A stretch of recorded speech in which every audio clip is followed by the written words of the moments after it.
You never know.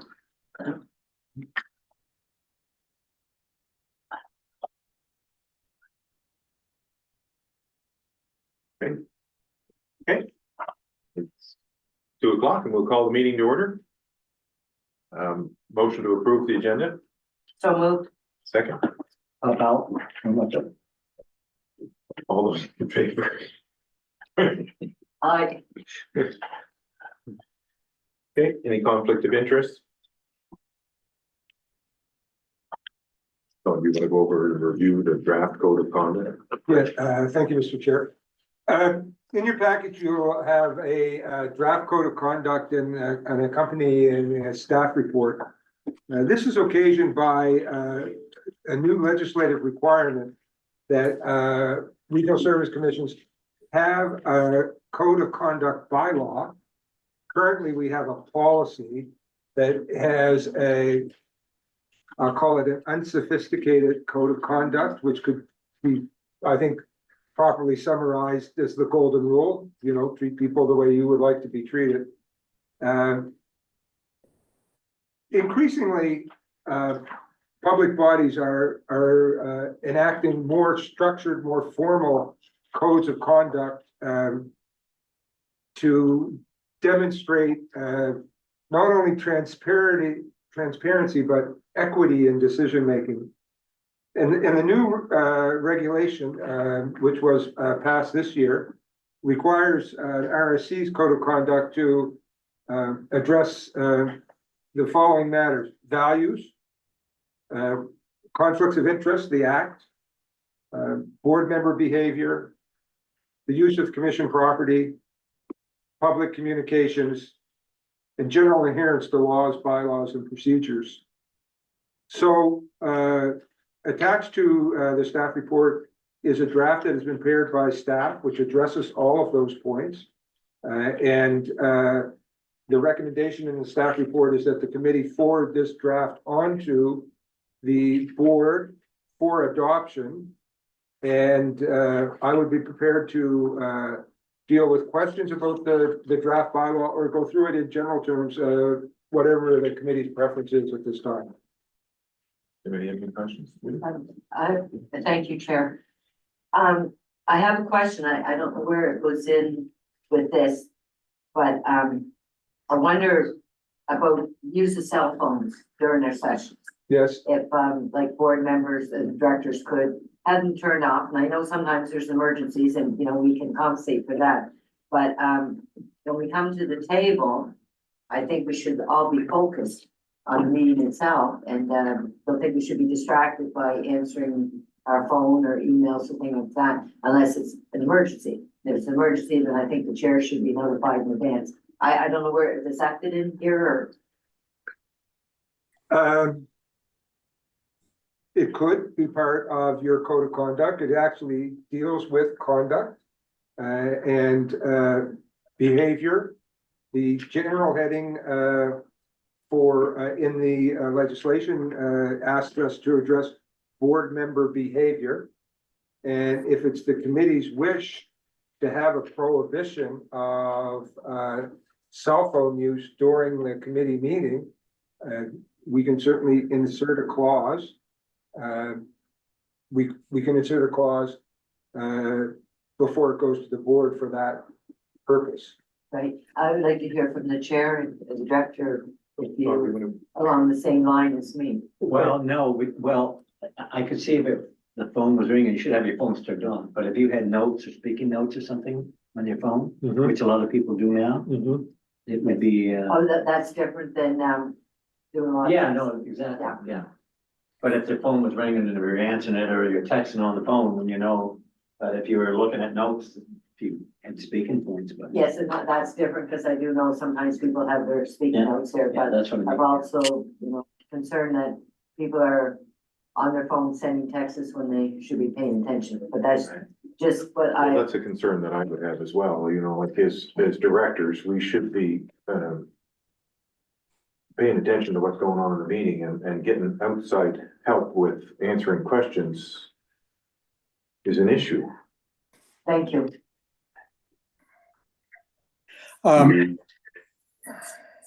Richard? Yeah, I think we have to think about what we're talking about here as a bylaw, not a recommendation. We never know what's going on with anyone that's sitting at our table.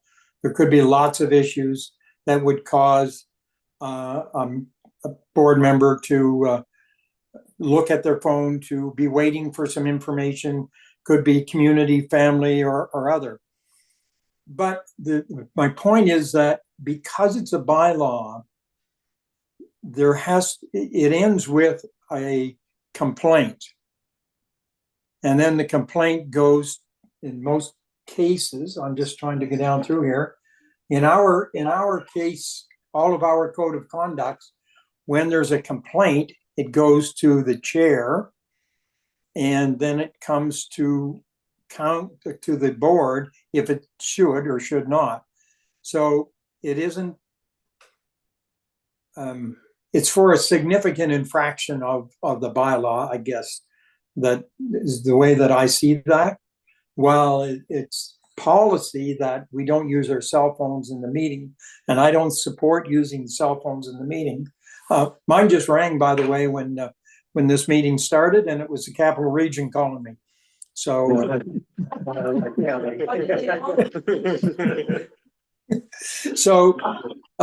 it's this is a bylaw, and the bylaw will have, I'm assuming here, will give us, yes, it does, the sanctions. The board may dismiss the report or complaint is the same as our own bylaw in Harvey Rural Community, basically. So it's pretty serious stuff.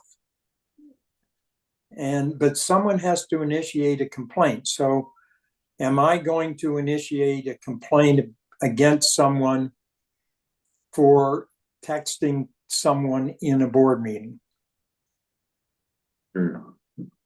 That's all I'm saying. It's a really important thing. We all should understand it. I don't want to diminish it, but this is a law that we're acting under our auspices, I guess. How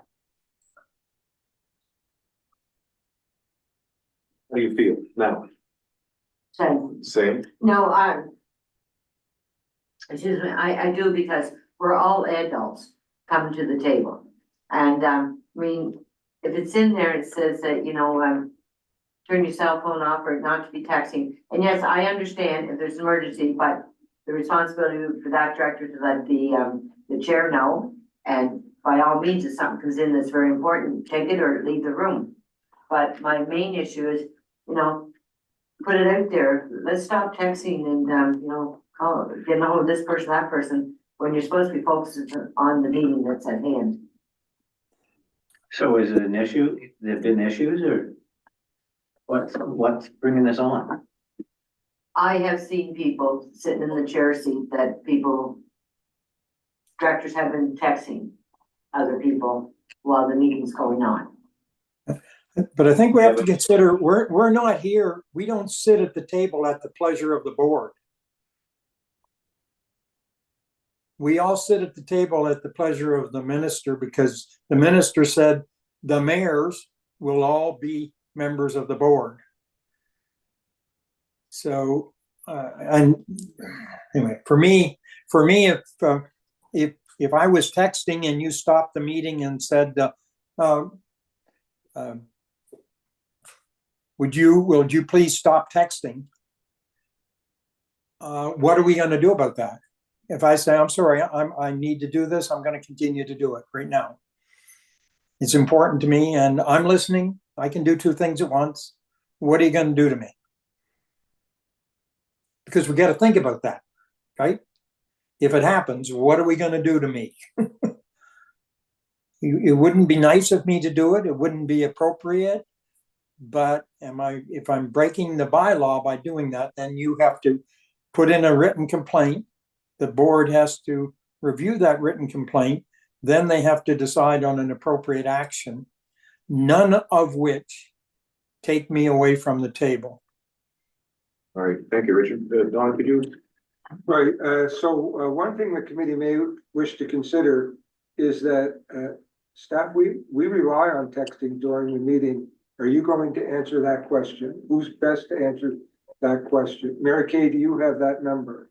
So it's a tool that we use during the meeting to facilitate and make the meetings run smoother. I'm sitting next to the chair. I have witnessed the types of behavior that she's mentioning. Where sometimes directors aren't aware there's a vote call and it's their turn to vote because they're texting. I'm not sure that we can regulate that behavior when, you know, our remedies are a letter of reprimand or requesting an apology, the kinds of things that are laid out in the bylaw. But it might be able to be included as a point of emphasis with a clause that says something towards the directors will make every effort to, and it sets a standard and or an expectation. That might be helpful. Judy? That could be helpful, or, I mean, when you start the meeting, you could ask everyone to turn their cell phones off unless it's an emergency, but, I mean, But part of this bylaw, is it necessary? oh, part of the bylaw. Is this necessary if we, you know, have a conversation at the beginning of our meetings, asking people politely to shut their cell phones off and leave it out of the bylaw? You could, but in all honesty, I don't think it's gonna carry much weight, but I mean, you Well, can try. Like You Richard know. said, it's gonna be hard to enforce it. Yes, and if you're gonna it's put part of the something, bylaw. you should be able to enforce it. Yeah. At the start of the meeting, whoever's the chair can bring it up, but they don't have to follow it if they Right. don't want to. And, you know, but I mean, you did bring it up. But again, if we put it into the bylaw, we're running into the same thing. We have to sanction them somehow. Absolutely. Yeah. So.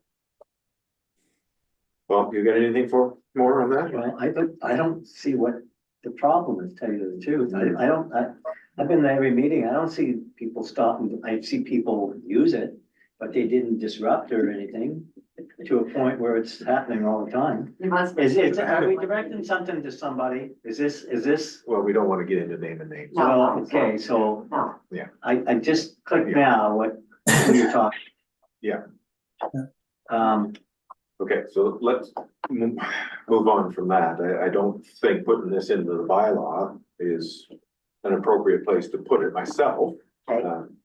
But, you know. so No, I just thought you guys I could- would bring it up. No, that's fine. But, and I will tell you, when we were at the forum, and the last one, when we had it at UNB, I asked everyone to turn their cell phones off, and they didn't know how. I would take their phones and you start laughing. The time before that, I'm telling you, I sat around the room and I watched, like, I left my phone out in the car, and people at the office knew that I was gone for the morning. And the people that were on them constantly, I mean, I just think it's very disrespectful. You come to a meeting, you should be prepared and take your cell phone. I Unless agree it's- with you wholeheartedly, unless it's but emergency, part of yeah. the bylaw, Yes. I don't think it's a good place. I- Personally, I don't think it's a good place to. No, I put that agree. type of thing. That's fine. Yeah, I just thought I'd bring it up. And, you know, and we have to think about who we are. I'm often running 6 different channels at the same time. And the information is coming, going, and if I'm sitting in the middle of something and it's a meeting and I know what's going on and I've done my homework and I try to, then if I feel that I need to do something because there's an issue in my community or there's an issue with my family or there's an issue with something else, and I'm not disrupting anyone else, that's the key. If I'm not disrupting, I think we're all adults and we can make lots of decisions. It's a different world that we live in and we can't control people either. So I always try to remember to shut my phone off, put it on. I'll never shut my phone off. I won't shut it off. Yeah. I'll put it on mute, that sort of thing, but I never shut my phone off. That's Thanks, Richard. okay. Is there anything else we need to? No, I don't think so. My understanding is that committee's happy with the draft and would like to see it move on to the board for adoption. Is that a fair? Yes, me. Good with it? I agree. Says that we have to turn up. some- No, Oh. phones are staying out of it. Judy wanted to put that into it, but we're Okay. gonna leave that out. Yeah, Okay, I agree. Okay, I had asked. Richard, you're good with that? Yes, I am. It's all right. Good. Okay. Were you on your phone? Motion or anything for that? No, we don't. We have Okay. consensus and that's good. Okay, so moving on to the procedural bylaw discussion. Well, we've had that. Advocacy. Advocacy. I didn't check that out. In a separate email, so. No, I guess you guys don't, you have real paper there. So, Mr. Chair, the staff report that's in your package today is occasioned by a request that came at a board meeting where there was a discussion. I don't recall the issue, but the board reflected on whether or not they should issue a position paper or a letter to the province to accomplish some outcome or to change a legislation. And the board was kind of uncomfortable in dealing with it on the spot and said, isn't that the kind of thing that should be referred to governance, and shouldn't these kinds of things go through the governance committee? And so we took the initiative to have a look at the issue, and in your packages is a staff report that examines the, call it, appropriateness of the Regional Service Commission becoming a voice, an advocate for change, primarily with the province. And to get to start at the bottom line, it recommends that we not do that. It presents the case for and against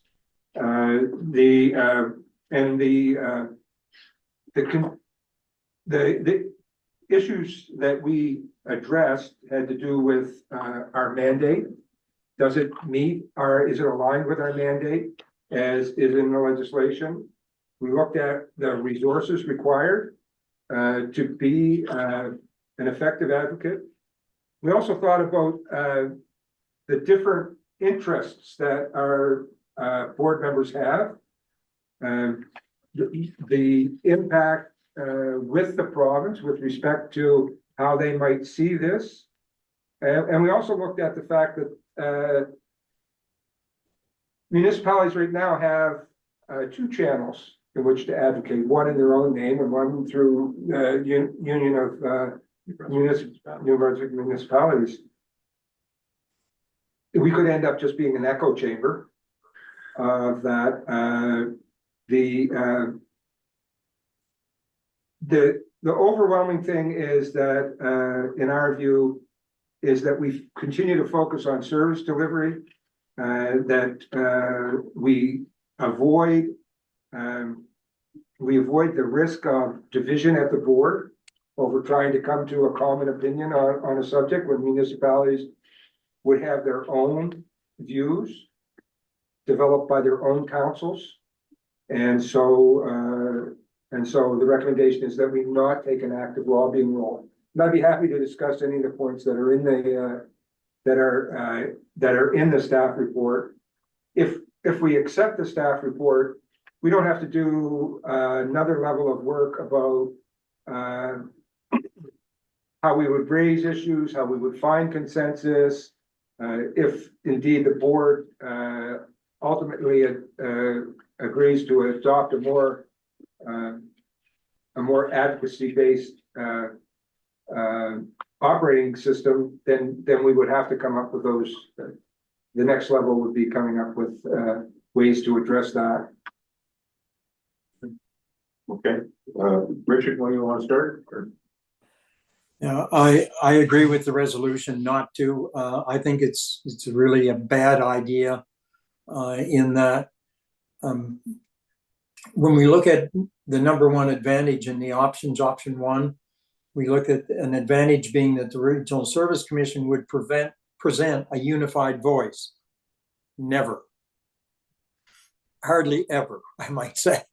So we would vote on an issue to move forward with a lobbying issue, and three of us are left not liking that issue at all because it doesn't work for our communities, or we don't agree with it. So I think it's not a good idea to move forward with the lobbying piece at all.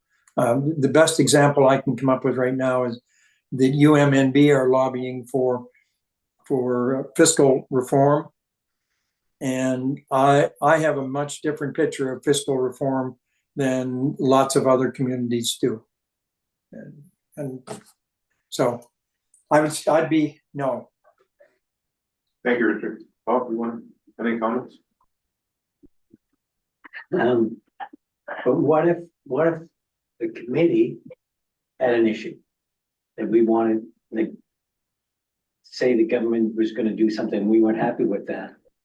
Would that take that, like, lobbying out of our hands? Like, I understand, like, lobbying, and I mean, that's the job of the union, right? Mhm. But, and we could be pro and con on that, but if we take it completely out, what if everybody was dissatisfied with the government on the issue? How would we represent ourselves to them if we wouldn't lobby them? John, agree upon. Yeah, we'd still have the opportunity, through you, Mr. Chair, to Director Powell. For example, last year when when the chair was directed to send a letter on, the issue of, funding for RSCs, that was something that was common to all of, the municipalities and the RSC. That was something that was common and it was unanimous. Everybody had wanted something to go out. So a letter went out. And there was a response to that. We did that. I don't see anything that would prevent us from being able to raise an issue, but it would certainly have to be, a unanimous, moving forward, or at least you would want it unanimous within that. I think, am I contradicting? No, I don't think so. This staff report deals with generalities. That it's not part of our program, that it's not a role that we intend to take on the way the Union of Municipalities does. I don't think it prevents a single issue from elevating to that point. Director Powell asked, what if we're all inside with it? Well, each individual community has the opportunity to advocate in their interest, as does UMNB. So it's not as if you're left with no channels, but the issue, the point was raised at our committee as a matter of course. It's a matter of course, how are we going to do this? And the staff report talks about, well, recommends this should not be a matter of course with us. I think Director Rogers was looking for advocacy on part of the municipalities. What they can do for us here is advocate on behalf of the Service Commission. Well, but that's the point I'm trying to make. That we could still advocate on our own if everyone agrees, then Yeah. we would do that. But like I said, if the union says, all right, we want everybody to advocate and want the regional service to do that, we'd say no, because we'd have to do it in-house. And as long as we can do it in-house on our own together, then I'm fine with leaving it out. Right. So I just don't want to lose that option on us. Mr. Chair, through you to the members, much like Director Corey said, Director Powell, it's to make sure that we have unanimity on that everybody is on board so that we're not dividing, we're not leaving anyone behind or anything like that. It's kind of it's a great way, with all due respect to Don's point, I think it's an excellent point. If we start kind of clumping that off and there's a few left on this one, a few left on that one, a few left on something else, we're going to divide the organization more than we're going to build a team.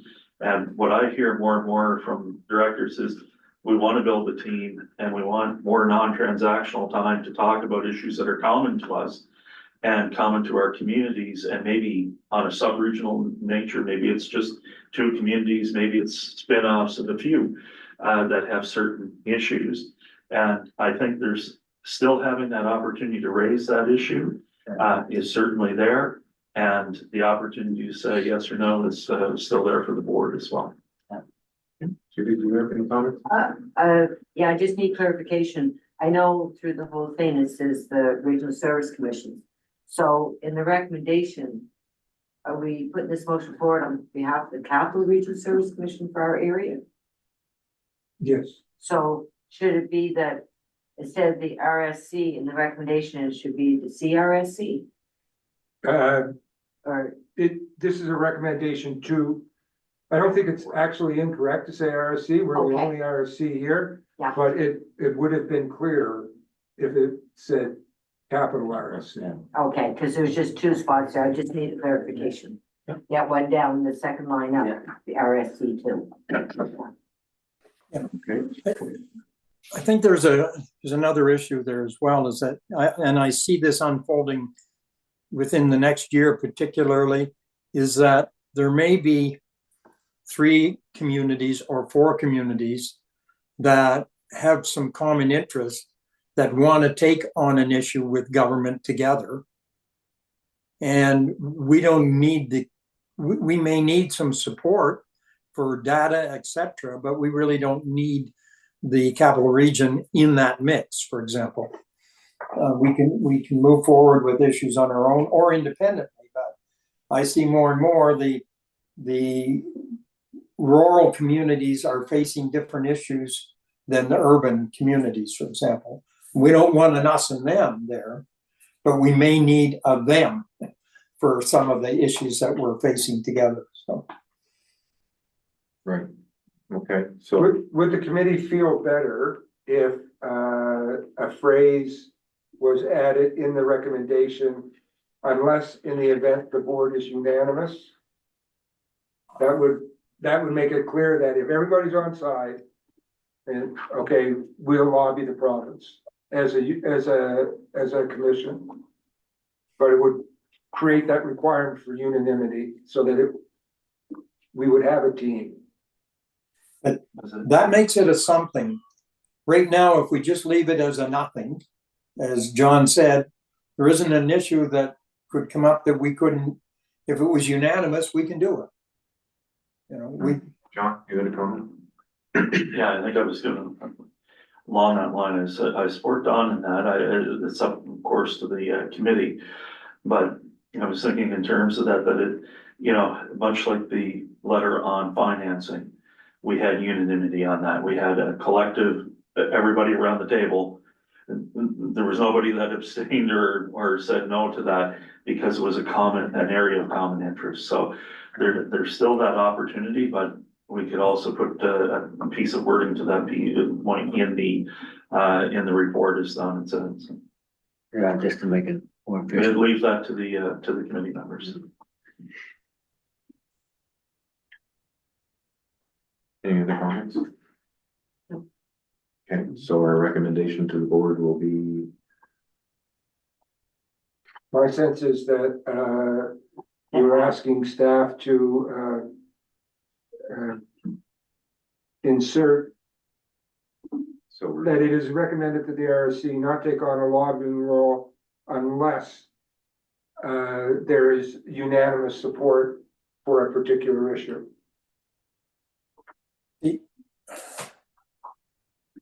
we have a, that creates a policy. Where if we have nothing, we can still do that. I'm not sure why we need this policy piece that says it can only be done if we have unanimity. That's all we know we can do that now.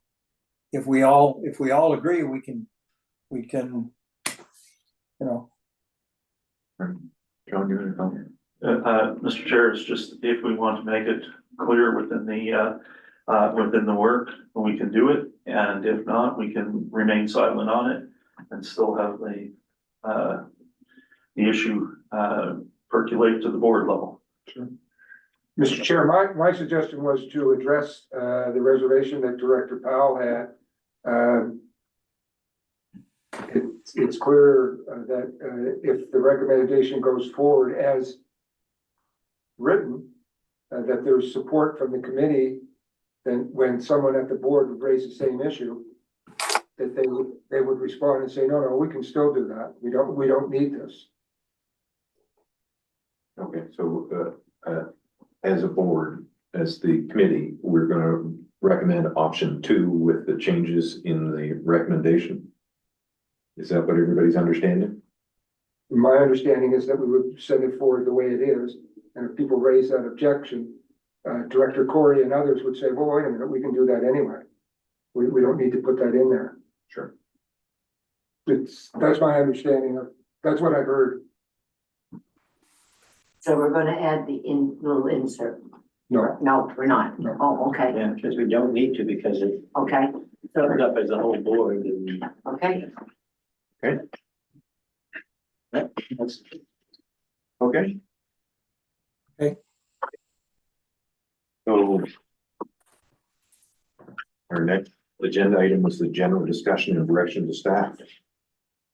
thank you, Mr. Chair.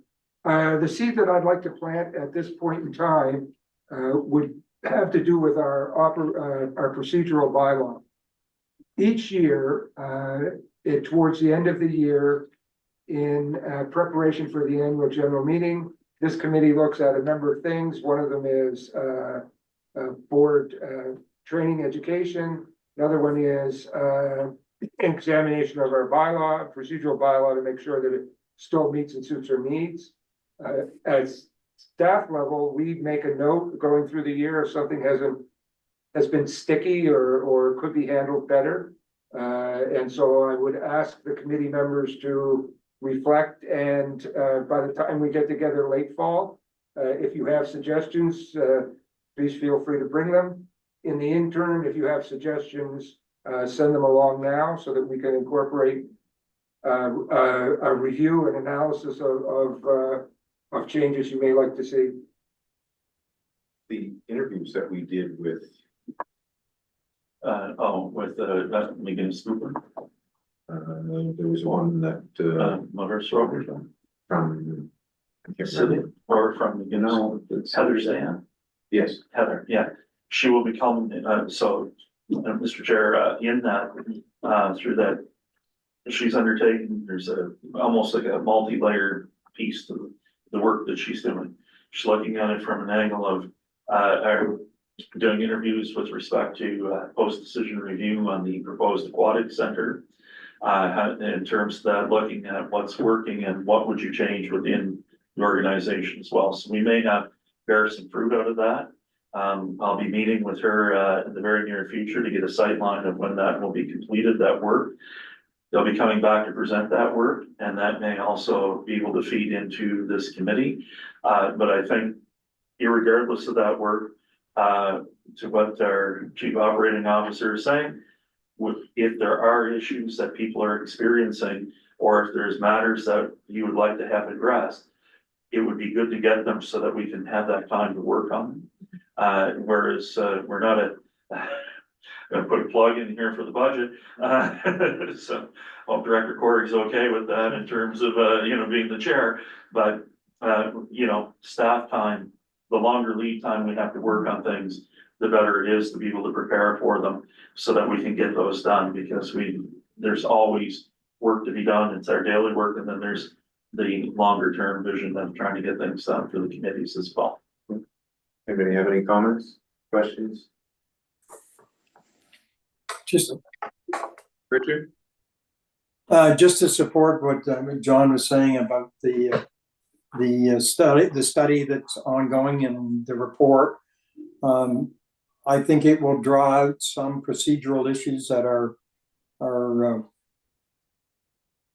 that may change the way we look at some things in the organization. I think, my personal opinion is that sometimes we're a little too formalized in our approach, and a procedural bylaw is an incredibly strong piece to have when you want to have people jumping around, but then a procedural bylaw needs to have flexibility to create opportunities to move into areas that maybe stretch our thinking a little bit. So. Okay, any other comment? No? So that was the one issue that staff had to raise in this session, Mr. Chair, and if there's anything that the committee has for us, we'd be happy to hear it. It's not required. I really got a lot out of that chat with her, that's very interesting. Did you guys get to meet with her? Not yet, no, mine's, I think, in October.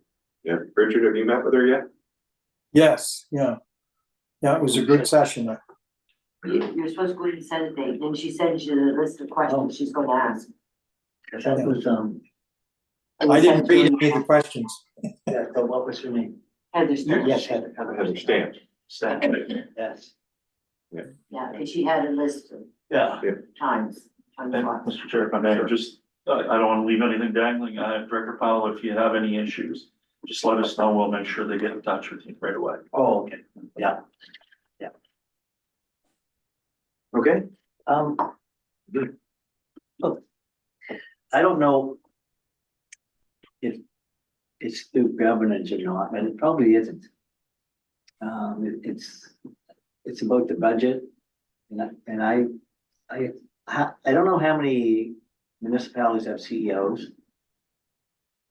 But I figured that if we got you and Dawn, and the CEOs together and the mayors together, we could sit down, and then when we wouldn't have to go through the sponsor when the vote comes, with canceling out or saying no, and how it, like we did last year. Mr. Chair, if I may. Sure. I think what we should do is close this part of the meeting. Okay, but that's why.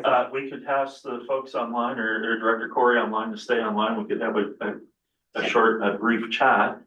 He is the chair of the committee, but I do, do you want to close the meeting? I will do adjourn. Yeah. That's why I didn't think.